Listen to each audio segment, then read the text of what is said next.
তো বন্ধুরা, বাংলাদেশকে পুনরায় হারিয়ে বিজয় রথ শুরু হলো ভারতীয় ক্রিকেট দলের।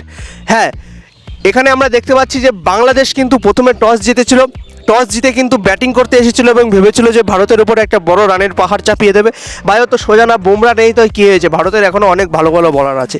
এখানে যদি দেখি বাংলাদেশের হয়ে কিন্তু ওপেনিংয়ে নেমেছিল হচ্ছে হাসান, আর সঙ্গে ছিল সৌম্য সরকার, আর কিন্তু তারপর নাজমুল হোসেন শান্ত, তারপর মিরাজ।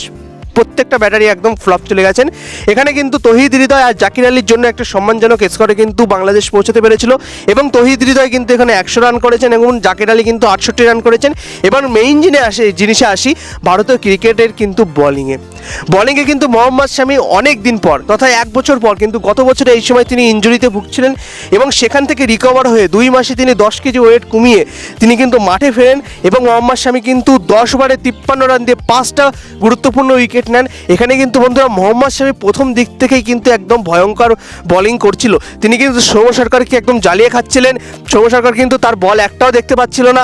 ওখানে সৌম্য সরকারকে একবার বাইরে একবার ভিতরে এই করতে করতে তিনি ইনসুইং ডালেন এবং প্রথমে ওভারেই কিন্তু একদম সৌম্য সরকার উইকেটটা তিনি তুলে নেন এবং অসাধারণ ক্যাচ ধরেন আমাদের KL রাহুল। এখানে বলে রাখি যে মোহাম্মদ শামি কিন্তু 200, হ্যাঁ ঠিক শুনছেন, 200 ODI উইকেট নিয়েছেন এবং ভারতের হয়ে সব থেকে বেশি ICCতে উইকেট নিয়েছেন কিন্তু আমাদের মোহাম্মদ শামি।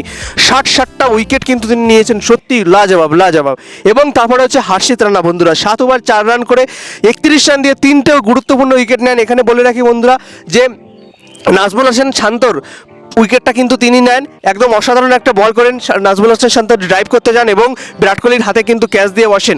এবং এখানে আমরা দেখতে পাচ্ছি একটা আশ্চর্যজনক বিষয় যে হার্ষিত রানা যে কোনো ফরম্যাটেই কিন্তু ডেবিউ করতে গিয়ে, সেটা T20 হোক, সেটা ইংল্যান্ডের বিরুদ্ধে ODIতে হোক, সেটা চ্যাম্পিয়ন্স ট্রফিতে হোক, সেটা টেস্টে হোক, প্রত্যেকটা ক্ষেত্রে কিন্তু তিনি তিনটে করে উইকেট নিচ্ছেন। এটা কিন্তু খুবই একটা আশ্চর্যজনক বিষয়। এবং হার্ষিত রানা বন্ধুরা 7 ওভার 4 বলই করেছেন।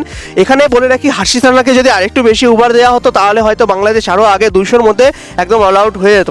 এবং আকশা প্যাটেল বন্ধুরা 9 ওভারে 43 রান দিয়ে 2টো গুরুত্বপূর্ণ উইকেট নিয়েছেন। আকশা প্যাটেলের এখানে আরও 2টো উইকেট হতে পারতো, কিন্তু আমাদের ক্যাপ্টেন রোহিত শর্মা কিন্তু একটা ইজি ক্যাচ একদম ছেড়ে দিয়েছেন। ওই ক্যাচটা নিয়ে অনেক কিছু হয়েছে, অনেক কথাবার্তা হচ্ছে, কিন্তু দেখুন একটা ক্যাচ তো মিস হতেই পারে। এবং তার কোন ক্যাপ্টেন বলারের কাছে ক্ষমা চান যে আমি ভাই ক্যাচটা মিস করেছি, আমাকে ক্ষমা করে দিও। এখানে হাত জোর করে ক্ষমা চেয়েছেন এবং তারপর হচ্ছে মাটিতে জোরে কিন্তু কয়েকটা চড় মেরেছেন মাটিতে, মানে দুঃখের জন্য, আগের জন্য যে আমি এই ইজি ক্যাচটা ধরতে পারলাম না। রোহিত শর্মা কিন্তু একটা দারুণ ব্যক্তিত্ব। এবং তারপর হচ্ছে হার্দিক পান্ডিয়া 4 ওভারে কিন্তু 20 রান দিয়েছেন, আজকে কোনো উইকেট পাননি। রবীন্দ্র জাদেজাও কোনো উইকেট পাননি, কুলদীপ যাদব কোনো উইকেট পাননি। এখানে স্পিনাররা একটু ফিকে হয়ে গেছিলেন, কিন্তু কিছু করার নেই, পরের ম্যাচে কিন্তু এনারা অবশ্যই ব্যাকে ফেলবেন এবং বাংলাদেশ টুকে যাই হোক 228 রানে যান। এবং তারপরে হচ্ছে কিন্তু ভারতীয় ক্রিকেট দল ব্যাট ধরতে আসে। রোহিত শর্মা তো বন্ধুরা প্রথম থেকেই T20 খেলছিলেন, 36 বলে 41 রান করেছেন, 7টা 4, একটাও 6 মারেননি। এটা একটা আশ্চর্যজনক বিষয়।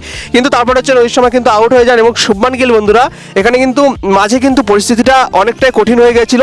এখানে শুভমান গিল কিন্তু দাঁড়িয়েছিলেন এবং তিনি কিন্তু ভাইস ক্যাপ্টেন হওয়ার পর থেকে তিনি যে কীভাবে আছেন সত্যি অসাধারণ। 129 বলে কিন্তু তিনি আবার একটা 100 করেছেন, 101 রান করেছেন, 9টা 4 2টো কিন্তু অসাধারণ 6 মেরেছেন। এবং শুভমান গিলকে কিন্তু আমরা এইভাবেই দেখতে চেয়েছিলাম এবং তিনি কিন্তু এইভাবেই আবার ফিরেছেন, সত্যি লাজবাব খেলছেন তিনি।